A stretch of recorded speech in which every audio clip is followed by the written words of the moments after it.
Well, hello there, motherfuckers, and welcome to your Raw review. So we're fresh off the Elimination Chamber. Braun Strowman dominant.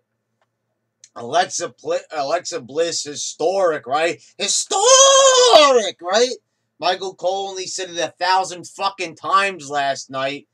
But you also got Roman Reigns face to face with Brock Lesnar. So, right, like, how the hell could this night not be good? We're 6 weeks away from WrestleMania. You're gonna have your Brock Lesnar. You're gonna have your historic aftermath of the women. And Ronda Rousey, right? We're gonna get something. Ronda Rousey's gonna get a revenge on Stephanie for slapping her in the face. We're going to see some follow up with Triple H and Kurt Angle. How the fuck could this night be bad? Why am I yelling? Because it wasn't good! I mean, what does it take for these people to have a good show? Is it possible? It can somehow, some way, they not fuck something up. I mean, you know. Is it possible for them to just not do something that's not good, instead do something good? Because half the things I started off the video saying didn't happen. Alexa Bliss standing there with Mickie James. All of a sudden, she says something to her last week, and now they're best buds. And now she's just going to stand there like an idiot. Mickie James, as Alexa Bliss talks, doesn't even say anything really.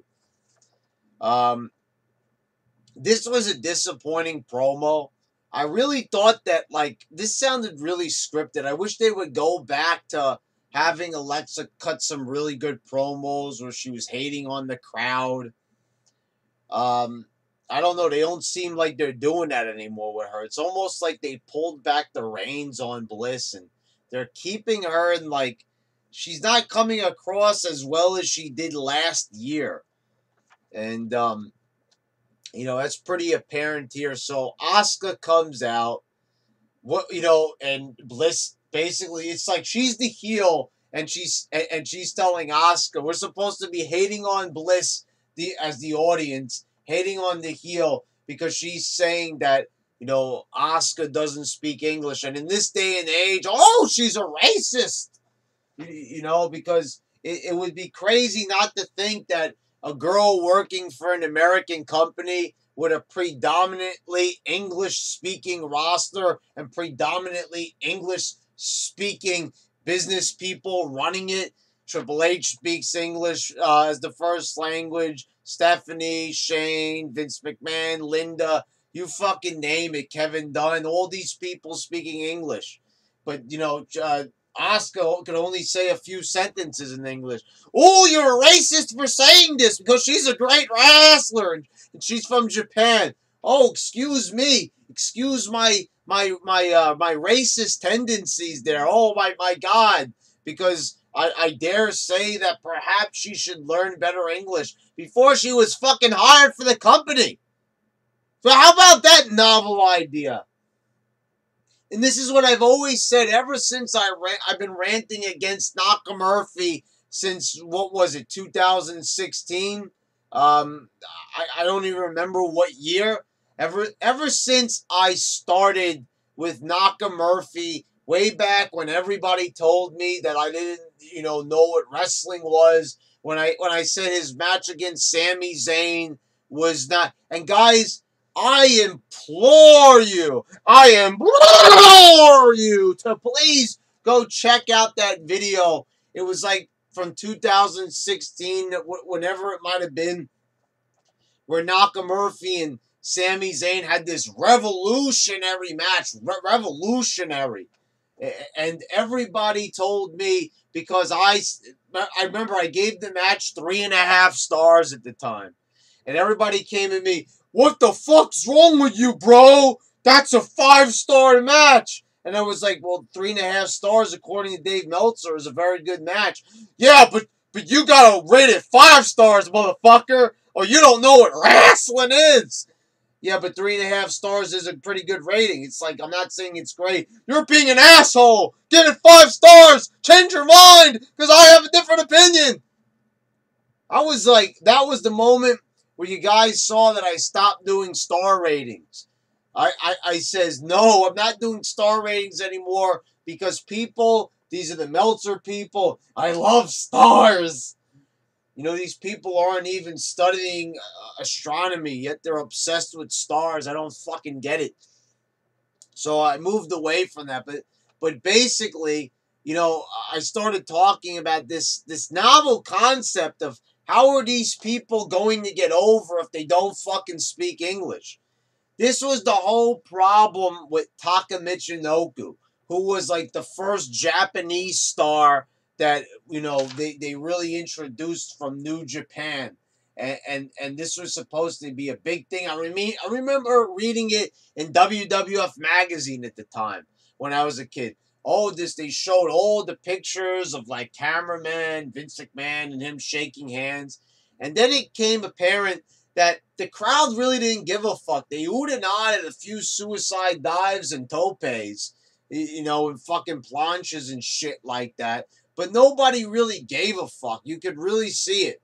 I mean, yeah, Taka had some good matches against the great, well, you know, what's his name? Suzuki, the fucking, the Canadian Stampede. I reviewed that pay-per-view. Everyone said that was a great match. But it came apparent that there wasn't anywhere for a Taka to go in a world full of Undertakers, Stone Cold Steve Austins, Triple H's, Shawn Michaels, and Kane's. Not to mention Mick Foley's, and did I even say Undertaker?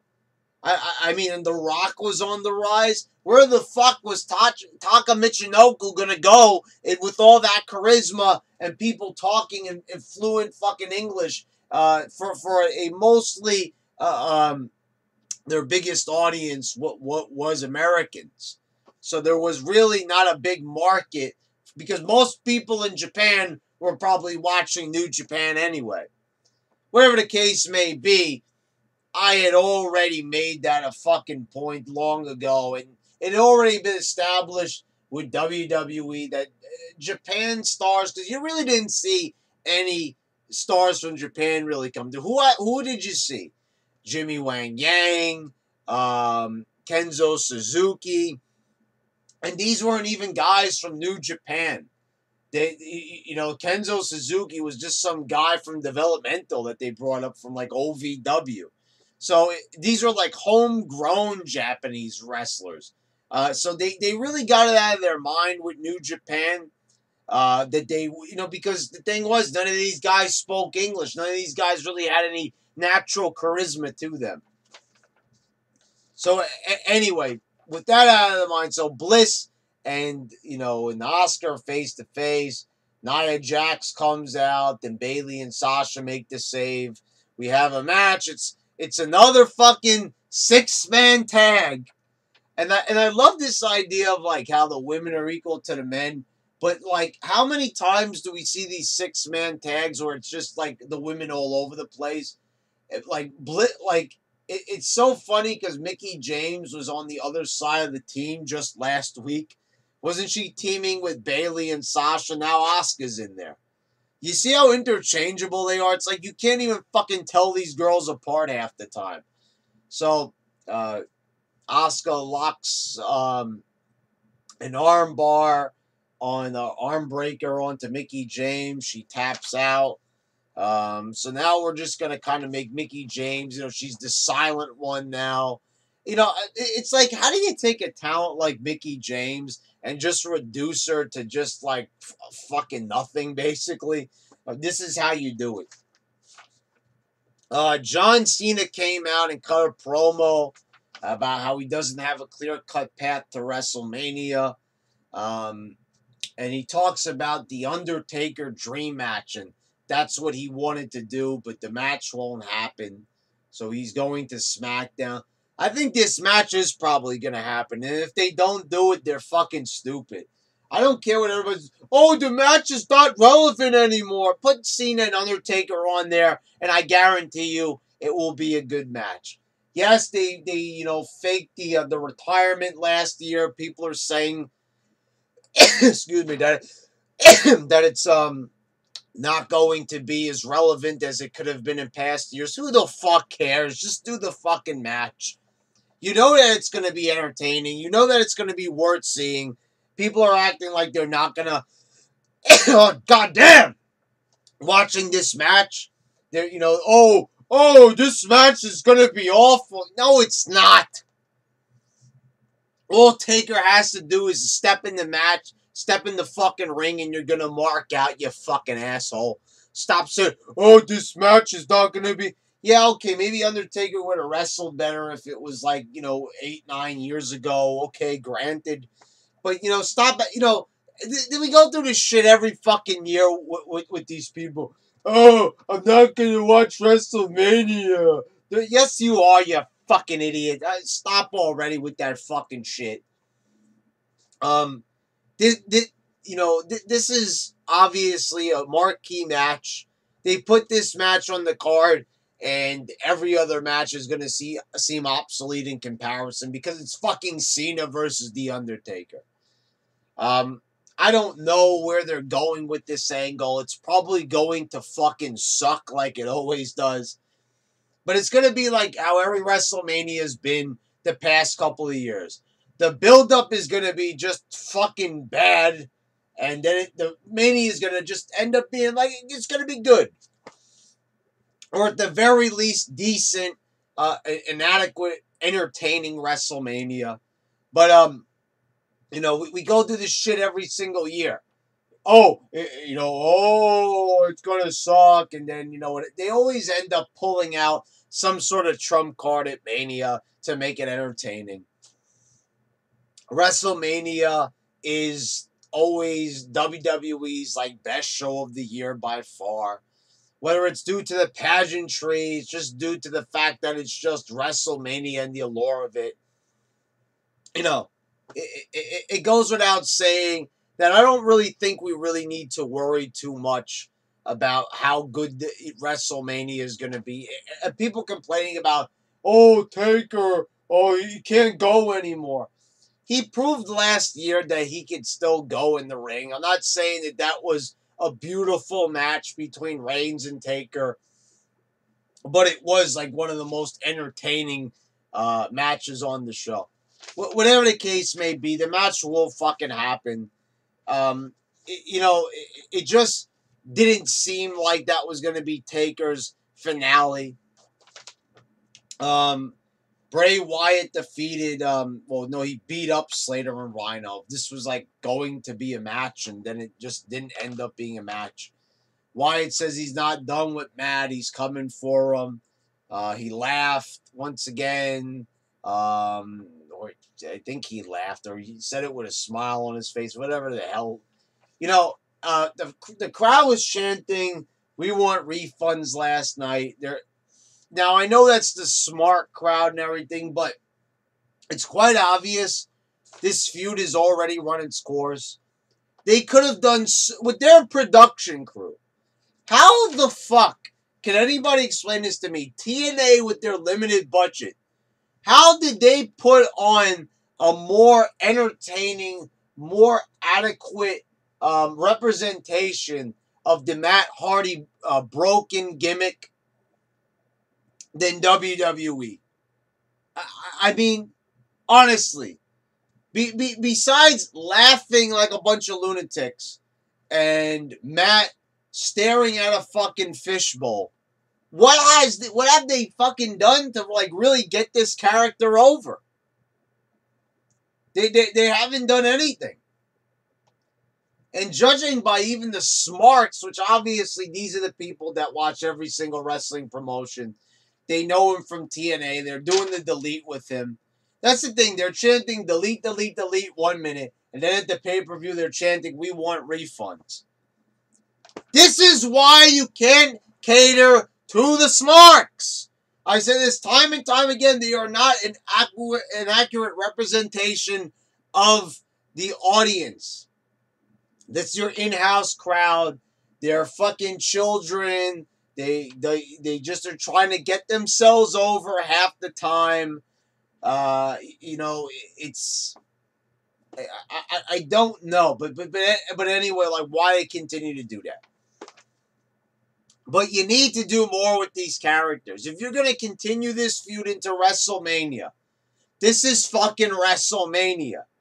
What they should have done was add effects, do something, put them in a unique setting for WrestleMania. Do not just have a normal fucking match, which I know they're going to do. You've got to gimmick the fuck out of this match. You have to do something to set this apart. Because this is the whole reason why people were clamoring for the broken gimmick. Why people love broken Matt so much. And I just don't understand. You have Kevin Dunn, this brilliant guy who knows everything there is about video editing and post-production and just everything that there is to a television presentation. He's been doing it for decades. And somehow, some way, fucking TNA with their limited budget upstages them? And this is after the fact. This is after the motherfucking fact. I mean, TNA, that stuff's already in the can. All WWE has to do is watch that fucking footage and just be like, how do we improve on it? We're fucking WWE. We can do it so much better than them. Because due to their limited resources, it's not like they have these amazing production people. No, WWE, Kevin Dunn is far more talented than them. You can tell. Fucking look at it. Listen to TNA's theme songs, for example. Now, that's a different department than Kevin Dunn. But you can hear how much better the theme music is than TNA. So you can tell their production crew, the people that put the shit together for WWE's television presentation, whatever it may be, are far better than those in TNA. So why are we getting something worse? But by all means, keep on fucking laughing in each other's faces, because that's working just fine. The Miz cut a promo, and, again, a great promo from The Miz. But he's back where he was again, pre-Elimination Chamber. Back to the Intercontinental title. I don't understand this. I really don't. How The Miz is this charismatic. How, out of everybody on the roster, he's obviously like in the top 5 that looks like a star and deserves to be there. Who do you got on Raw? Roman Reigns, Braun Strowman, Elias, The Miz, and, Bray Wyatt. There's not really that many. So I'm like, so this guy is being detained by the fucking Intercontinental Championship. He's won it 8 times. And then he said something that seemed very inaccurate. So he just won back the IC Championship, right? And he said in 62 days he's going to be the longest running. How is that even possible? When his last reign was like almost a year long. Did they forget that he lost the fucking title in between there? And I never understood that. Like, they gave the belt to Roman Reigns. And for what reason? This is what I'm saying. It's like they have no idea what it means to have an Intercontinental Championship. It has always been a stepping stone for Stone Cold, for the Macho Man. Very few wrestlers went back to the IC Championship. Nobody really won that belt. The only time I said it ever happened was when Triple H won it because him and Stone Cold were taking all the titles. Kane won it after winning a world title, but that was understandable because he only held the belt for 24 hours. So, these people like Roman Reigns have already won 3 fucking world titles already. And you're meaning to tell me that you're going to go ahead and just give him a fucking secondary title just for the hell of it, just to give him something to do. But The Miz should be transcending beyond this shit already. He's already been world champion. I get it. So he hadn't been there for a while, so they gave him the IC belt. But it's exactly what Miz said in this promo. And this is what I hate. I hate when they cut promos like this and there's reality to it. Not saying that I don't like work shoots, but exactly. The Miz is one of their biggest stars, and they put Finn Balor on one of their fucking tractor trailers, but not The Miz. And it's like, you look at fuckboy Balor and you look at The Miz, and then you look at what they do in the product. Fucking Finn Balor, who looks like a nobody fuckboy, stomping around the ring like a fucking baby. And then you look at The Miz, who's carrying himself like a true star. The Miz has appeared on television shows and shit. I don't see anybody calling for Finn Balor to be a part of their TV show or go on their talk show. Why? Because nobody wants him. He doesn't look like anybody. If he walked out on a fucking TV show, nobody would even fucking... They'd be like, who is this schmuck? So we have a match. It's Seth Rollins defeating The Miz. Okay, so it's like right off the bat, Miz loses Elimination Chamber. Let's have him lose here. Seth, okay. I thought like, now Seth Rollins, he lasted a whole hour. Now he's only good enough for an Intercontinental title. Then Balor comes out, and he has a match with The Miz. And he wins also! Ho-ho! What is this, like, devalue the Miz night or something like that? I mean, he just got through cutting that whole promo of how he's better than this. He's being held down, and they just beat him like 2 times in a row. And why are there even 2 matches? There was no explanation of how they're made other than, it was made during the commercial break. Oh, well, okay. Isn't that what they said about the women's match? Oh, yeah, they made that during the commercial break. Oh, there's a lot of matches being made during the commercial break. There's a lot of unseen matchmaking going on. Roman Reigns came out to cut a promo. And this was, once again, if you people are still saying that Roman can't talk, just, you're just being biased at this point. You don't like the guy, so you won't give him any credit. It's just like to say, he can't wrestle. It's like the same people that say John Cena can't wrestle, but yet you look at John Cena's list of matches that he's had, and you'll see that it's probably some of the best matches in the history of the company. Anyway, Roman Reigns cuts this promo here, and then we learn that Brock Lesnar is not here. So basically, they just fucking false advertise. They spent the whole main event last night talking about, Brock Lesnar's going to be there, guys. Tune into Raw. We get more than halfway into the show, and then we learn he's not there. And yes, Roman cut a good promo, and yes, they use this as sort of a device to show that Roman is dedicated. He talked about how Brock Lesnar spent his night in Vegas with Dana White because he's going back to the UFC. And I always said this, and I never got it, why they catered so much to Brock. I am a big Brock Lesnar fan. I think that he is one of the most legit wrestlers they ever had, especially now. But I said McMahon was a fucking fool for paying him that much money.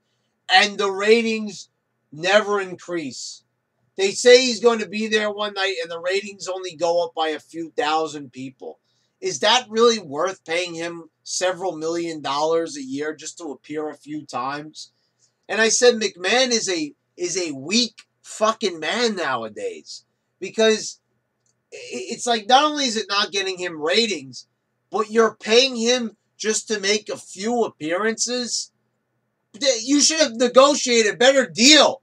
Out of the fucking 6 years that you've had this guy, you make this guy appear a few times. You never utilized any of his appearances. He got like an easy time just fucking standing there as Paul Heyman said the same shit for 6 years straight. For 6 years straight. And people always say, oh, well, I wonder if the product's going to get better this year. Do you realize they did the same shit with Brock for 6 years straight? Doing the same shit over and goddamn over again. With nothing changing. Nothing at all. Brock Lesnar didn't even have to fucking compete at any Raws. Didn't have to wrestle any SmackDowns at all. That never appeared in a match at all on Raw. And I'm saying, didn't even have to appear at every pay-per-view. When he's been the champion, there have been pay-per-views like Elimination Chamber where the title wasn't even defended. I mean, and then I think back to when he held the belt in 2014. There were times when the main event of a pay-per-view would be for the fucking Intercontinental Championship. And I'm saying to myself, McMahon, what the fuck is this fucking shit? You're catering to this guy who doesn't give a fuck, who can leave the company at any time, who can take it or leave it. And I'm not saying that I don't enjoy seeing Brock Lesnar. I already said he's one of the best of all time. You look at Lesnar, you know he's a star. He is a star through and through. But he's not worth every penny. I have to just come out and say that right now. This was not worth every penny. There were times when he worked programs that he didn't even appear to build them up properly. And is that his fault? No. Because if I were Brock Lesnar, I'd fucking take the deal too. That was one fucking cushy-ass schedule he had. I mean, just exactly what Roman said. He appeared when he wanted. If the date was right, you know, if the money was right, it was right for Brock. But it was not worth it. Do you realize you could have got other fucking talent in there, had them wrestle, that would have cost less money? You know, and it's not like there's really a lot to choose from. I get it. Many wrestlers have moved on. But you could have negotiated a better contract with Brock probably, and you probably could have still got him. I'm just saying, you could have just had him work more dates, for fuck's sake. Especially if he was going to be champion. Sheamus and Cesaro defeated Titus Worldwide. I'm not even in the fucking mood to talk about this shit. They beat him 2 straight falls. What the fuck is the point of that? Didn't we just have a match like that with the Usos, with Gable and Benjamin, where they did the same exact shit? Two straight falls. Then they cut a promo saying now there's nobody left for them to beat at Mania. Do we learn who their challengers are going to be? Does anybody answer that call? Nope. Then it's Braun and Elias. Elias sprays him with a fire extinguisher in the face, which was just random. Disqualification. Braun chases Elias around. And that's it. That's it for Braun for the night. We didn't see Braun prior to this. We didn't see Braun after this because the show's almost over. Braun just eliminated everybody but the eventual winner, which was Roman Reigns. So he eliminated 5 guys. 5 guys, including the guys that beat The Miz, including the guy who just challenged the fucking Undertaker. Beats all these guys. And that's it. He's just having a regular match, just chasing around fucking Elias. He didn't even appear to be particularly angry about not being at WrestleMania. And there's rumors that he's going to get involved in the Roman Brock match, but I don't think that's going to happen. It didn't look like it anyway from tonight's show. He seemed perfectly fine, the monster among men, of getting beat when he went through the trouble of being in a 40-minute match and eliminating everybody there was to eliminate. I mean, you just can't write a worse show. It's just not fucking possible. How can you write a worse show than this? Where his character obviously would go on a fucking rampage because he's mad that he's not going to Mania, that he doesn't have a title opportunity. But instead, he's perfectly content with just chasing around Elias. Then it's time for Ronda Rousey to come out and confront Triple H and Stephanie. And, you know, I don't even see the point of this segment, really. Like, comes out. She demands an apology from Stephanie. Kurt says, oh, I wasn't feeling well last night, acting like a fucking pussy, which I don't understand it. It's like, so Kurt Angle said all that so Ronda would get all, all jazzed up and shit, all fired up, all angry. And now he's like taking it back. Like, oh, I didn't mean to say that. What is with his character? Like, honestly, I do not like his GM character at all. It's very pussy. The expression on his face all the time. It's like, it really is. He's like a fucking pussy. I don't know how else really to say it. He's a wussy character. He's a pussy character. He's just doesn't come across as, the Kurt Angle that was there previously. Like Kurt Angle that left in 2006. It's not the same Kurt Angle that returned last year. Seems like a different Kurt Angle. Triple H doesn't say anything. Cuckold H, which became his name last, Elimination Chamber, when he gets put through the table. He's staying silent there as Stephanie does all the talking. Triple H couldn't look worse. Kurt Angle couldn't look worse here. Ronda Rousey comes out again. She's got her mean face on. She's demanding an apology from Stephanie. Stephanie does like the weirdest apology I ever saw. I'm sorry.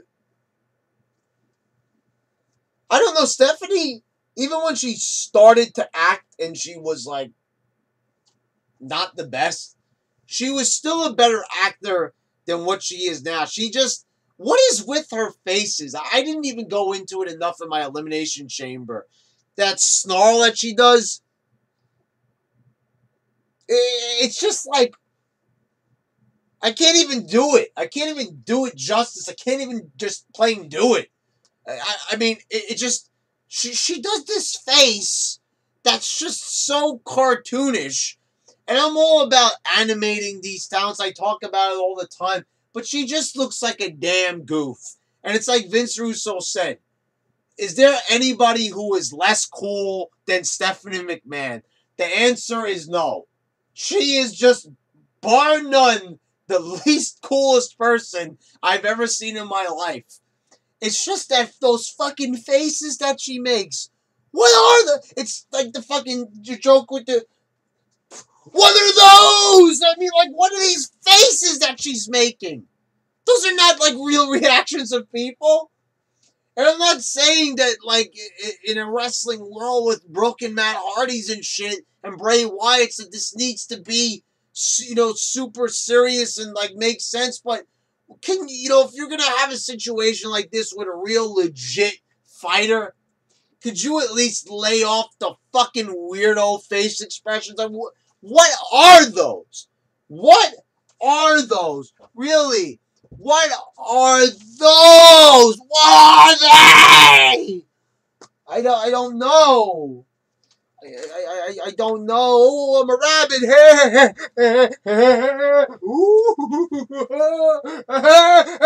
Stop making those faces! Stop doing that! Stop it! Stop doing that! Stop making those faces! You look stupid! You look dumb! Oh, God! What the hell is her problem? Well, it's either she's trying too hard to act like her father, you're fine, or she's doing these weird fucking cartoonish villainous snarls, and she looks like a damn goof. And what is this? I want you to apologize. The fuck cares? Kick her ass. She's annoying as shit. She makes stupid, dumb faces. Nobody likes her. Fucking kick her ass. Stephanie did less to her at WrestleMania and she beat her ass down. Now she fucking slaps her, and now you're telling me that, oh, that she just wants an apology. Fuck that fucking shit. Then Triple H nails Kurt Angle. Kurt Angle goes down like a ton of bricks. It's like he got hit by fucking Mike Tyson or Muhammad Ali himself. Fucking goes down. And that's more selling than I've ever seen from fuckboy Balor or Sami fucking Zayn. Sells the punch. We're going off air. He got punched like 3 minutes ago. People throw like 10 fucking punches. I understand he blindsided them. But holy fucking shit. And Michael Cole's like, what's that for? It's obvious what that was for. It's because he said, you know, he told Ronda Elimination Chamber that they said bad things about her. So why are we like all questioning this shit? Why is Kurt Angle acting like such a pussy? Why is Triple H so cuckolding? Now what happened? When he went through the fucking table, did his vocal cords get severed? Did he not know what the fuck to say? Does he not have anything to say to Ronda Rousey, who just put him through a table? Shouldn't he be the one making those facial expressions? Shouldn't he be angry?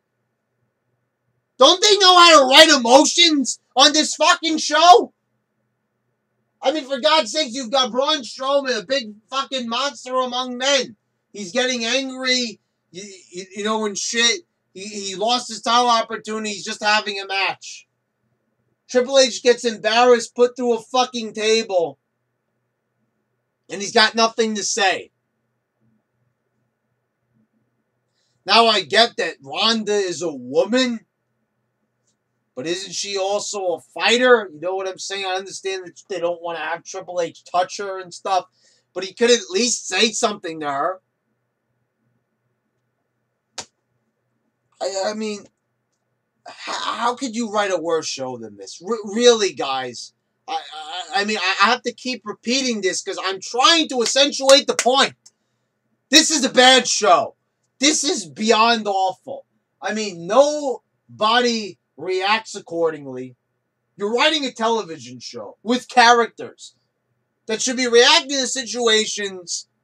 And I understand that this is like, you know, this is a fake program and everything. But yeah, but it's still a television show. This is like on any TV show. Someone I'm watching The Walking Dead. Carl is dying. This would be like if Rick was like, you know what I mean? If Michonne just went, hey, who cares? You know, I was just like, no. They cried for Carl's death. It was a sad moment. It was prolonged, and justly so. Because that is how you write a TV show, my good boy. You write a TV show with characters and character development and emotion, and you try to provoke emotion from your audience. You stupid dumb idiots! Speaking of like fucking English accents, I mean, I'm sure the What Culture guys are going to tell you, oh, this was just grand.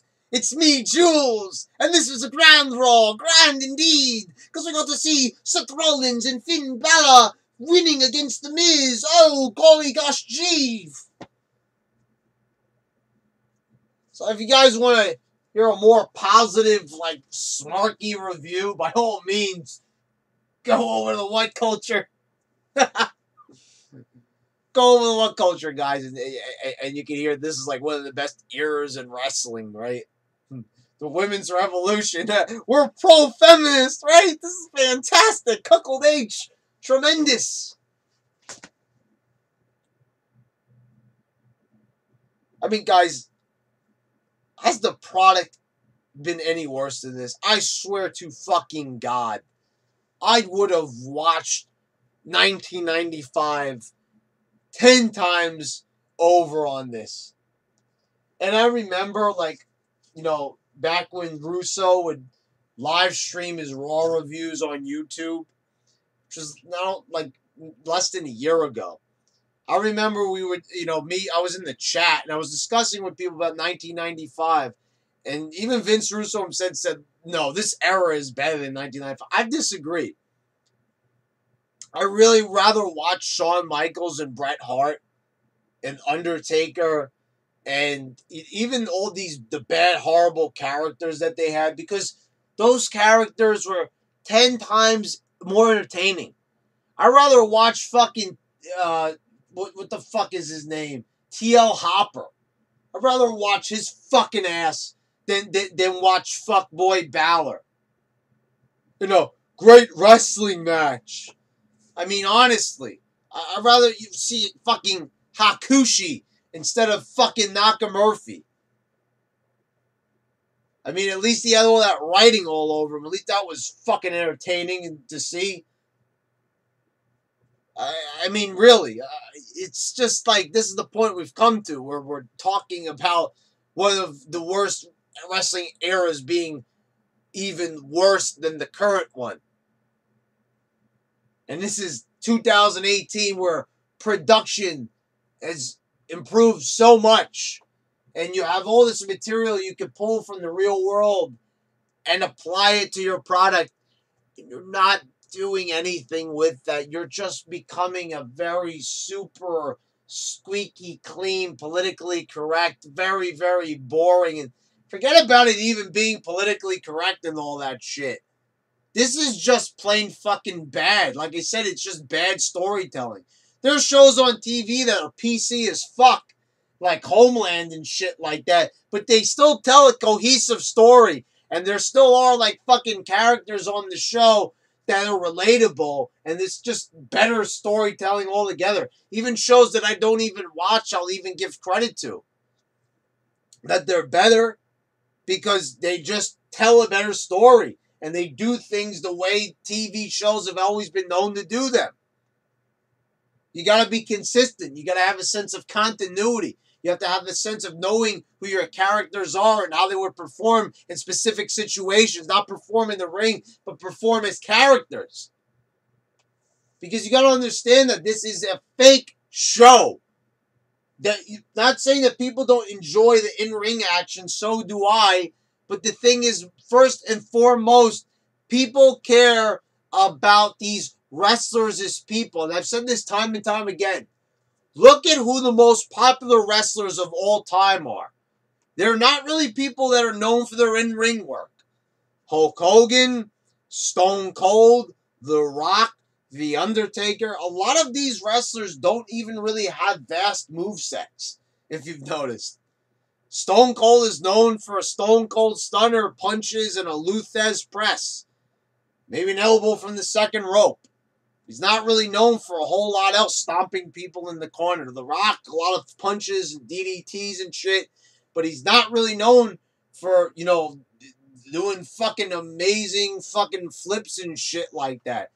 Hulk Hogan, need I say more? I mean, it doesn't matter what you say, guys.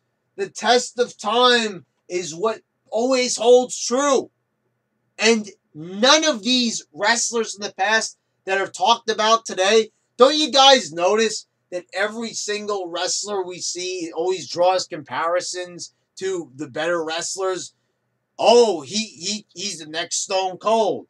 Oh, he's the next Rock. Oh, he's the next Shawn Michaels. Oh, he's the next Undertaker. You know why? Because there's nobody that's good enough to stand alone on their own. They all have to draw comparisons, right? Baron Corbin's the next Undertaker and Kane. right? We rant over and over about this, and it's just stupid already. It's like no one's an individual.